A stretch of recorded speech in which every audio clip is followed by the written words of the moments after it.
Hi hello friends, ಹೇಗಿದ್ದೀರಾ? ಎಲ್ಲರೂ ಚೆನ್ನಾಗಿದ್ದೀರಾ ಅಂದ್ಕೊಂಡಿದ್ದೀನಿ. Welcome back to my channel. ನೀವು ನೋಡ್ತಾ ಇದ್ದೀರಾ ಮಂಡ್ಯ ಹುಡುಗಿ ವಿದ್ಯಾ ಚಾನಲ್. ನಾನು ನಿಮ್ಮ ವಿದ್ಯಾ. ಇವತ್ತು ಫ್ರೆಂಡ್ಸ್ ನಾನು ನಿಮ್ಮೆಲ್ರಿಗೂ ಲಕ್ಷ್ಮಿಗೆ ಸೀರೆ ಉಡಿಸೋದು ಯಾವ ರೀತಿ ಅಂತ ತಿಳಿಸ್ಕೊಡೋಣ ಅಂದ್ಕೊಂಡಿದ್ದೀನಿ. ಸಿಂಪಲ್ಲಾಗಿ ಈಸಿ ವೇನಲ್ಲಿ ತಿಳಿಸ್ಕೊಡ್ತೀನಿ ಫ್ರೆಂಡ್ಸ್. ಮೊದಲಿಗೆ ಫ್ರೆಂಡ್ಸ್, ನಾವು ಸೀರೆನ ಆಯ್ಕೆ ಮಾಡ್ಕೊಡೋದು ತುಂಬ ಇಂಪಾರ್ಟೆಂಟ್ ಆಗುತ್ತೆ. ಬಾರ್ಡರ್ ಇರೋವಂಥ ಸೀರೆಗಳನ್ನ ನಾವು ಸೆಲೆಕ್ಟ್ ಮಾಡ್ಕೋಬೇಕಾಗುತ್ತೆ ಲಕ್ಷ್ಮಿಗೆ ಉಡಿಸ್ಬೇಕಾದ್ರೆ. ಆವಾಗ ನೀಟಾಗಿ ನಮಗೆ ನೆರಿಗೆಗಳೆಲ್ಲ ತುಂಬ ಚೆನ್ನಾಗಿ ಬರುತ್ತೆ. ಸೀರೆ ಉಡಿಸ್ದಾಗೂ ತುಂಬ ಗ್ರ್ಯಾಂಡಾಗಿ ಕಾಣಿಸುತ್ತೆ ಫ್ರೆಂಡ್ಸ್. ಯಾವಾಗಲೂ ಬಾರ್ಡ್ರ್ ಇರೋದನ್ನ ನೋಡಿ ಸೆಲೆಕ್ಟ್ ಮಾಡಿ ತೊಗೊಳ್ಳಿ ಸೀರೆಗಳನ್ನ. ಇವಾಗ ಈ ರೀತಿ ನಾನು ಫ್ರಿಲ್ಗಳನ್ನ ತೊಗೋತಾ ಇದ್ದೀನಿ. ನೆರಿಗೆಗಳನ್ನ ಈ ರೀತಿ ನಾನು ತೊಗೊತಾ ಇದ್ದೀನಿ. ತೊಗೊಂಡು ನೀವು ಅಲ್ಲಲ್ಲೇ ಹಿಡ್ಕೊಳಕ್ಕಾಗಿಲ್ಲ ಅಂದರೆ ಕ್ಲಿಪ್ಗಳನ್ನ ಹಾಕ್ಕೊಂಡು ನೀವು ಈ ರೀತಿ ನೆರಿಗೆನ ನೀಟಾಗೆ ಮಾಡ್ಕೊಳ್ಳಿ. ನಿಮ್ಗೆ ಯಾವ ರೀತಿ ಕಂಫರ್ಟಬಲ್ ಅನಿಸುತ್ತೋ ಆ ರೀತಿ ನೆರಿಗೆಗಳನ್ನ ನೀವು ಮಾಡ್ಕೋಬೋದು. ಸಮನಾಗಿ ನೆರಿಗೆಗಳನ್ನ ಈ ರೀತಿ ನಾವು ಹಾಕ್ಕೊಳ್ಳೋಣ. ಇದು ತುಂಬ ಈಸಿ ಫ್ರೆಂಡ್ಸ್. ತುಂಬ ಈಸಿಯಾಗಿ ನಾವು ಸೀರೆನ ಉಡಿಸ್ಕೋಬೋದು. ನೋಡಿ, ಈ ರೀತಿ ನಾನು ಫ್ರಿಲ್ಗಳನ್ನ ತೊಗೊತಾ ಇದ್ದೀನಿ. ಇವಾಗ ನಾನು ಇದಕ್ಕೆ ನೀಟಾಗಿ ಜೋಡಿಸ್ಕೊಂಡು ಕ್ಲಿಪ್ಗಳನ್ನ ನಾನು ಸೇರಿಸ್ಕೊತಾ ಇದ್ದೀನಿ. ನಾವು ಬಟ್ಟೆಗಾರ ಹಾಕ್ತೀವಲ್ಲ ಕ್ಲಿಪ್ಗಳು, ಅದನ್ನೇ ಈ ರೀತಿ ಕ್ಲಿಪ್ಪನ್ನ ಸೇರಿಸ್ಕೊತಾ ಇದ್ದೀನಿ ನೀಟಾಗೆ. ಈ ರೀತಿ ನೆರಿಗೆ ಎಲ್ಲ ಹಿಡ್ದಾದ ನಂತರ ನಾನು ಮತ್ತೆ ಸೆರ್ಗಿಗೂ ಅಂದರೆ ನಾವು ಸೆರ್ಗು ಹಾಕೋತೀವಲ್ಲ ಅದಕ್ಕೂ ಅಷ್ಟೇ ನೀಟಾಗೆ ಸೆರ್ಗಿಗೂ ನೆರಿಗೆ ಇಟ್ಕೊಳ್ಳೋಣ. ಈ ರೀತಿ ಕ್ಲಿಪ್ ಹಾಕ್ಕೊಂಡಿದ್ದೀನಿ ನೀಟಾಗೆ. ಇವಾಗ ನಾನು ಇದಕ್ಕೆ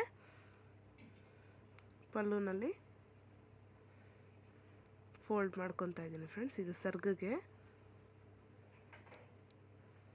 ಇದಕ್ಕೂ ಅಷ್ಟೇ ಈ ರೀತಿ ನೀಟಾಗಿ ನಾವು ಫೋಲ್ಡ್ ಮಾಡಿಕೊಂಡು ಕ್ಲಿಪ್ಸ್ಗಳನ್ನ ಸೇರಿಸ್ಕೊಳ್ಳೋಣ.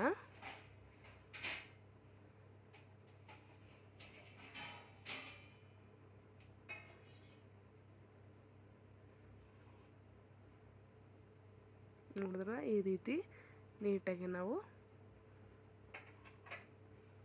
ಹಾಕ್ಕೊಂಡು ನೆರಿಗೆ ಹಾಕ್ಕೊಂಡು ಈಗ ಕ್ಲಿಪ್ಸ್ಗಳನ್ನ ಸೇರಿಸ್ಕೊತಾ ಇದ್ದೀನಿ.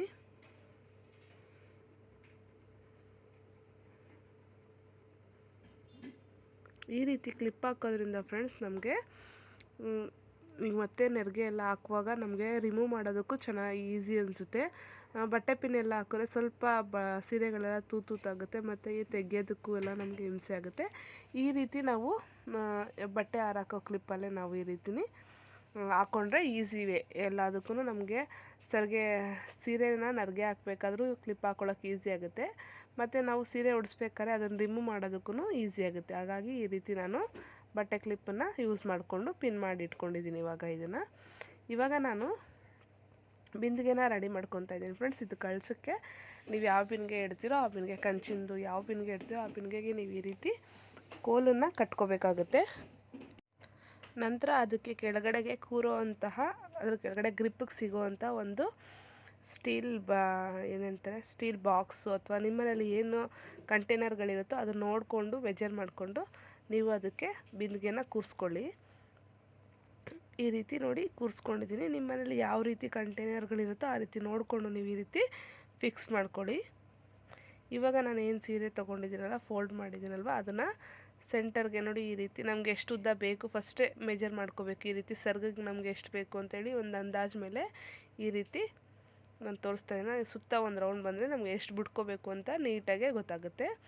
ಇವಾಗ ನಾನು ಅಲ್ಲಿ ಗಂಟು ಹಾಕ್ಕೊಂಡಿದ್ದೀನಿ.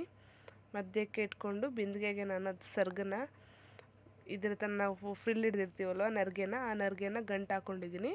ಮತ್ತು ಸೆರ್ಗೂ ಅಷ್ಟೇ ನೋಡಿ ಈ ರೀತಿ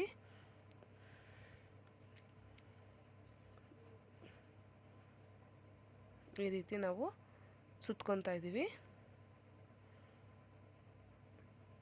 ಇದು ಎರಡು ಥರ ಇದೇ ಥರ ಪಿನ್ನ ಮಾಡ್ಕೋಬೋದು. ಸೇಮ್ ನಾವು ನಮ್ಮ ಸೀರೆ ಉಡ್ತಾಗ ಯಾವ ರೀತಿ ಮಾಡ್ತೀವೋ ಆ ಥರನೂ ಮಾಡ್ಕೋದು.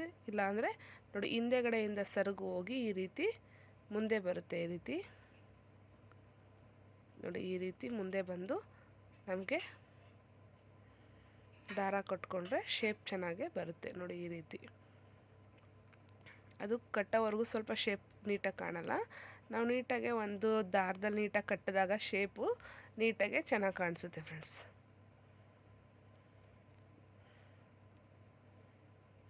ಈ ರೀತಿ ಎಲ್ಲ ಸರ್ಗೆಲ್ಲ ಮಾಡ್ಕೊಂಡು ಈ ರೀತಿ ನಾನು ಕಟ್ಕೊತಾ ಇದ್ದೀನಿ. ಇವಾಗ ಕಟ್ಟೋದ್ರಿಂದ ನಮಗೆ ಫಿನಿಶಿಂಗು ಚೆನ್ನಾಗಿ ಬರುತ್ತೆ. ಆಮೇಲೆ ನರಿಗೆಗಳನ್ನ ನೀವು ಸ್ವಲ್ಪ ಇನ್ನೂ ನೀಟಾಗಿ ಸೇರಿಸ್ಕೊಡಿ ಫ್ರೆಂಡ್ಸ್. ನೋಡಿ ಈ ರೀತಿ ಲಕ್ಷ್ಮಿಗೆ ನಾನು ಸಿಂಪಲಾಗಿ ನೋಡಿ ಎಷ್ಟು ಈಸಿನಲ್ಲಿ ಸೀರೆ ಉಡಿಸಿದ್ದೀನಿ. ಈ ರೀತಿ ಈಗ ನರಿಗೆಗಳನ್ನೆಲ್ಲ ನಾವು ಎಷ್ಟು ನರಿಗೆ ಇದೆಯೋ ಅದನ್ನೆಲ್ಲ ನೀಟಾಗೆ ಆಡ್ಕೊಳ್ತಾ ಬರಬೇಕು.